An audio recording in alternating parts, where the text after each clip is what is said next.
So today I wanted to bring you with me here.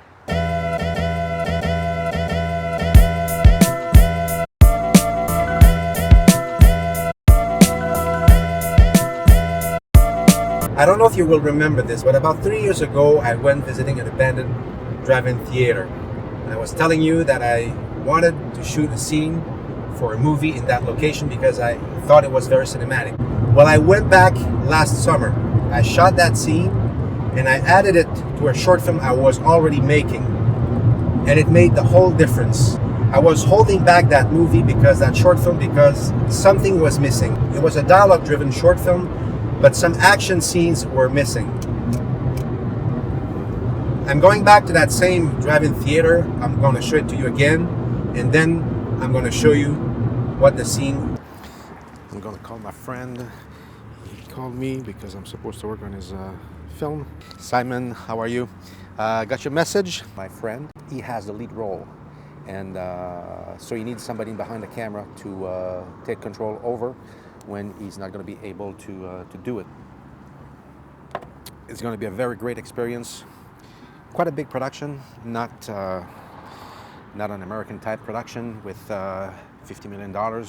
It's going to be more something like, I don't know the budget exactly. I know my friend, he will absolutely shoot something with a very good production value. And I can't wait to do that.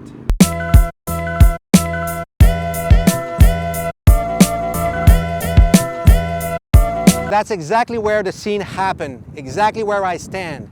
Now forgive me for the wind, there's a lot of wind today, I don't know how to sound, but I'm going to explain what I did exactly. Here, the antagonist is waiting for the protagonist to walk this way. So I'm standing now as the antagonist waiting for the protagonist to come this way. And the scene has been shot entirely this side. The camera was on this side. So the close-up shots, the wide shot, everything is... But at one point, when something switches in the scene, the protagonist realizes that he's in trouble. I purposely crossed the 180-degree axe. So the camera comes from here, travels behind the antagonist, and now I'm shooting the scene this way here. So putting the protagonist on the right side of the screen facing left. He's in trouble. But I wanted to show you how... There's a plane. But I wanted to show you how I paid attention to visual literature in that scene, that I gave a very good care about placing the people on screen at the right place where they belong. I've respected screen position, protagonist coming this way, antagonist this way. I respect the 180-degree rule as long as the scene stays in that same situation. I just cross it to mark a dramatic point here in the scene. So when I shot that scene, I purposely wanted you to have a 360-degree overview of the location. So you see at one point this screen behind the antagonist. You see this screen behind the protagonist. And when the camera swaps, you can see this one here. And you can also see at some point this one behind here. So I'm not going to tell you how this scene turned out. How does it end? But instead, I'm going to show it to you.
Hope you like a guided tour of that drive-in theater and the explanation for the scene I shot.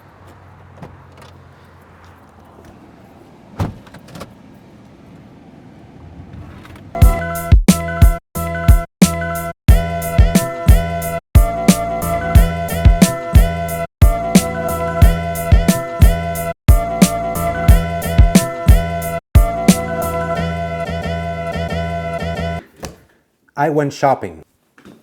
I bought this and I bought this. We'll start with the bigger one. I just want to show you here. There you go. This is the piece of equipment. What's cool about it is that it can go like a normal little tripod, but it can also bend the way you want. A little bit like that here. Let's have it like this. I'm not inventing anything here, okay? I'm copying everybody. The second one, same thing. Smaller one. And for people who are asking how I do my time lapse, place the camera, push on the button, leave for half an hour, come back. You know what I'm gonna do? I'm gonna take my camera, I'm gonna mount it on that, and I'm gonna show it to you with my iPhone. Here it is. This is my Canon 60D mounted on a GorillaPod. This is the system. I'm quite shaky. I'm gonna need another lens because this one is too zoomed in. It's a 30mm. That is about the maximum you can go. I'm shaking. It's heavy. It's quite heavy. Not the GorillaPod. The camera is heavy. I would like to have something smaller than that. Maybe I'm gonna go with a totally different system than a DSLR. We'll see. But that's the system. Can't wait to try it in the field. I think I'm gonna fall in love with this setup very, very fast. I'm still running, but this time it's not for me. I gotta get 3 hard drives, 6 terabytes each for the feature film I'm about to shoot with my friend. He needs a little bit of help here because he's very busy. We start shooting in a few days. Which one am I gonna take? They only have one, it's not even the right model. They're expecting 6 tomorrow or after tomorrow. Gonna have to move on, go check out somewhere else. See ya. Let's run. When you make a feature film, you don't want to lose all your footage, so you don't take any chances. And what you do is you stock your footage on 3 different hard drives and you hide them different places. You keep one at your home, one at the office, and one at someone else's place to make sure that if ever you get robbed or your house caught on fire, you have some backups. We are in a shopping mall and there are cars here. I don't know why. Gotta run. That's a place. Didn't get what I wanted here. I would have been surprised because it's a small store. I would have been very, very surprised. I don't know why that Best Buy guy told me to come here. Anyway, we never know. It could have worked. It's over for tonight. It's gonna be a bumpy road here. I hope the camera will stand. Hold on.